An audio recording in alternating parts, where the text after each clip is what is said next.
Oi, gente, bom dia. Estamos aqui para mais um dia de estudo, onde hoje nós iniciaremos o capítulo 10, que aborda a escravidão, a resistência e a diáspora africana, ok? Mas antes disso, eu irei dar dicas de estudos para vocês. Procure um lugar sempre silencioso. Tenham sempre perto de você um estojo contendo seu lápis e borracha. Tenha sempre ao seu lado seu livro de história e o seu caderno para você fazer as devidas anotações, ok? Então, nós iremos falar sobre a escravidão, resistência à diáspora africana. Diáspora africana era o nome dado a um fenômeno histórico e social caracterizado pela imigração forçada de homens e mulheres do continente africano para as outras regiões do mundo. Esse processo foi marcado pelo fluxo de pessoas e culturas através do Oceano Atlântico e pelo encontro e pelas trocas de diversas sociedades e culturas, seja nos navios negreiros ou nos novos contextos que os sujeitos escravizados encontraram fora da África. A escravidão como modo de produção, o que é esse modo de produção? É a forma como a sociedade organiza as forças produtivas e as relações de produção, levando em consideração suas próprias limitações. Então vamos lá. A escravidão como modo de produção, ela está presente desde a antiguidade. Sistemas produtivos como a polis grega e romana eram baseados na exploração do homem pelo homem. Comumente consideramos escravo como o contrário de homem livre. Entretanto, essa dicotomia é falsa, porque há formas de perder a liberdade sem necessariamente ser escravo, ok? Para a gente pensar em diáspora africana, é preciso destacar as regiões portuárias. Tais regiões marcaram a entrada desses indivíduos em novos mundos e, por serem locais de chegada, eram também marcados pelo contato e pela mistura de diferentes realidades. Os números são bastante relevantes nesse contexto. Foram aproximadamente 12 milhões de africanos trazidos às Américas e destes 40% desembarcaram no navio, marcando a história do país pela diversidade cultural, étnica e social. A imigração forçada é um exemplo da violência e da exploração sistemática de homens e mulheres para a sustentação de um regime escravocrata, do monopólio de cultivos como os do açúcar e da própria coroa portuguesa. A escravidão, entre os séculos XV e XIX, o continente africano revelou-se fonte de uma riqueza diferente a ser explorada pelos navegadores europeus. A mão de obra escrava africana atraiu para o continente negro comerciantes de várias partes da Europa, que estabeleceram ali feitorias e deram início a uma das principais atividades econômicas no período colonial, o tráfico de escravos. A procura crescente por mão de obra escrava, motivada pelo estabelecimento de colônias na América, gerida pelo sistema de plantation, garantiu as condições para o pleno desenvolvimento dessa atividade. Então, existem duas maneiras de se pensar em escravo, O escravo, que era o trabalhador escravo, ele era a sustentação modelo do plantation. Já o escravo mercadoria era um elemento lucrativo nos negócios da África. Ok? Então tem essas duas distinções. Tem o trabalhador escravo, que ele era o modelo, era a sustentação do modelo plantation, e o escravo mercadoria, ele era um elemento lucrativo para os negócios da África. E durante a escravidão, houveram alguns ciclos, e um deles era o ciclo da Guiné, que, conhecido como ciclo de Guiné, ocorreu na segunda metade do século XVI e recebeu essa denominação em função à rota do tráfico, que partia da costa oeste da África ao norte do Equador, região onde estava situada o Senegal, Gâmbia e Guiné-Bissau. Calcula-se que neste ciclo tenham chegado ao Brasil entre 50 a 100 mil africanos.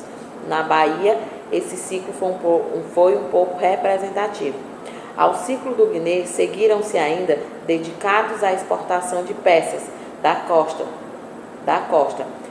No transcorrer do século XVI, o comércio triangular transatlântico, tendo um dos vértices em Lisboa, o outro na costa da Angola e um terceiro no Nordeste brasileiro. Esse ciclo, ele teve início da catequese jesuíta, as dificuldades impostas, a escravidão indígena, surge o primeiro ciclo de tráfico vindo da região atual, como eu falei, da Guiné-Bissau. Os escravizados foram absorvidos pelo plantio de cana-de-açúcar. Tem o ciclo angolano. Ciclo de Angola e Congo tem início por volta de 1580, mas estende-se até o final do século XVII. O número de africanos da chamada África Austral que chegaram ao Brasil é estimado em 600 mil. Na Bahia não se sabe ao certo o número de escravos que vieram dessa parte do continente africano. Entretanto, pela grande quantidade de navios negreiros que aportaram aqui nessa época, presume-se que tenham chegado um grande número de escravos. O certo é que a maioria deles foi levada para trabalhar nos engenhos de cana-de-açúcar, instalado na região do Recôncavo. Além de Angolas e Congos, vieram também nesses ciclos escravos oriundos de Moçambique, todos eles de etnia bantus. Esse ciclo, angolano, com o assentamento dos portugueses em Angola, tem o início do ciclo angolano da escravidão. O argumento de que, em mãos cristãs, os cativos teriam a chance, entre aspas, da salvação após a morte, incentivou as convenções forçadas. Surge também na África os pumbos, feiras de escravos, e os pumbeiros, escravos que negociavam a compra de outros escravos em nome de um senhor. Apesar da proibição de brancos nos pombos, era comum que negociantes portugueses frequentassem essas feiras. Grupos étnicos como os congoleses e os benguelas foram os predominantes no tráfico. O ciclo Benin e Daomé. A enseada de Benin é uma baía situada na parte setentrional do Golfo da Guiné, a oeste do Golfo de Biafra. Estende-se ao longo da costa da África Ocidental por cerca de 600 quilômetros desde o oeste, desde o Cabo São Paulo, no Ghana, até a foz do rio Níger, na Nigéria. Os principais portos são Lomé, Lagos e Cotonou. Foi um dos locais de comércio de escravos entre os séculos XVI e XIX, sendo a região adjacente ao delta de Níger, conhecida como a Costa dos Escravos. Durante a década de 1830, o comércio de óleo de palma tinha se convertido na principal atividade econômica, e foi descoberto o petróleo na década de 1950, diversificando-se a economia regional. O ciclo da Baía de Benin ocorre entre 1770 e 1850, incluindo aí o tráfico clandestino nesse período. A forte presença de etnias Yoruba passa a ser representativa, principalmente na Bahia. Neste último ciclo colonial foram trazidas as etnias de Yorubá, Gegé e Mina. O reino de Daomé já havia iniciado sua islamização. Não bota. O reino de Daomé já havia iniciado sua islamização quando o ciclo começou, o que trouxe um grande número de escravos muçulmanos para o Brasil colonial. O ciclo da repressão inglesa ao tráfico. A partir da elevação do Brasil ao Reino Unido de Portugal e Algarves, a Inglaterra pressiona então o governo de Dom João VI pelo fim da escravidão.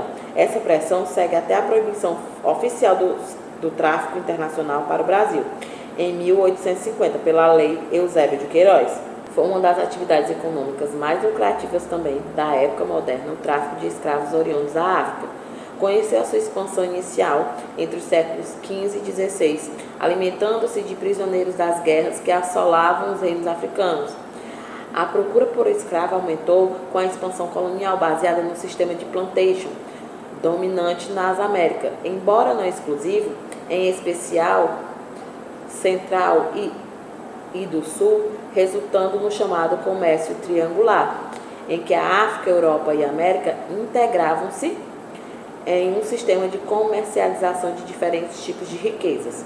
Os escravos africanos, normalmente empregados nas grandes plantações de café, açúcar e algodão, eram trocados por tabaco, tecidos, rum ou armas na costa africana, ao longo da qual várias nações europeias acabaram estabelecendo feitorias para viabilizar o comércio. E o que foi esse comércio triangular? Foi o nome atribuído às relações comerciais estabelecidas entre 3 continentes do mundo, a África, Europa e América, Norte, Sul e Central. Entre os séculos XVI e XIX, os europeus e suas metrópoles, como Portugal, Espanha, Inglaterra, França, encabeçaram esta forma de exploração e fizeram do mundo atlântico um negócio bastante lucrativo. Os escravos africanos eram importante moeda de troca nas relações comerciais de portugueses com diversos reinos africanos, como o Congo. Esses escravos mercadoria, agora em mãos lusitanas, eram trocados mais uma vez por grandes somas de metais preciosos. Todo esse movimento era organizado por agentes do tráfico, em troca de produtos manufaturados, apreendiam e enviavam forçadamente homens e mulheres para serem explorados nas colônias europeias. E com esse comércio, ele só iniciou-se por causa da resistência indígena ao trabalho escravo nas lavouras. Entendida durante anos como preguiça, a resistência, as fugas e os ataques às plantações dos colonizadores vinham de hábitos próprios da sociedade indígenas. O trabalho agrícola era essencialmente feminino, aos homens cabia a guerra, e entre algumas comunidades a escravização, com outras finalidades como a antropofagia. Por exemplo, ao serem conduzidos ao trabalho agrícola, muitos fugiam e retornavam armados, prontos para o conflito. Então, por causa dessa resistência dos indígenas, que começou esse comércio de escravos, né? Começou esse tráfico de negros que vinham da África. Também teve os quilombos, né? O conhecido quilombo de Palmares, que era para lá que os escravos, quando eram trazidos para cá, que conseguiam fugir das casas de engenho, conseguiam fugir do local onde eles eram escravizados, eles fugiam para o quilombo, né, que é conhecido como quilombo de Palmares. Ok, gente? Por hoje é só, mas se vocês tiverem com alguma dúvida em relação à aula, vocês podem acessar o site www.escolapequenospassos.com.br e lá vocês terão acesso a todo o conteúdo, todas as aulas. Vocês podem rever as aulas quantas vezes vocês quiserem. Uma dica que eu dou a vocês: leiam, gente. Leiam o capítulo do conteúdo dado hoje. Façam resumos com tópicos. Sempre é bom ler e anotar o que você entendeu sobre aquele conteúdo, para que você possa aumentar o seu conhecimento. Não fiquem presos somente aos livros. Procurem, pesquisem mais sobre o assunto, que assim vocês irão expandir o conhecimento de vocês. Gente, não esqueça de acessar também a nossa agenda eletrônica, que lá é postado diariamente as suas atividades diárias, ok? Eu espero que vocês tenham bons estudos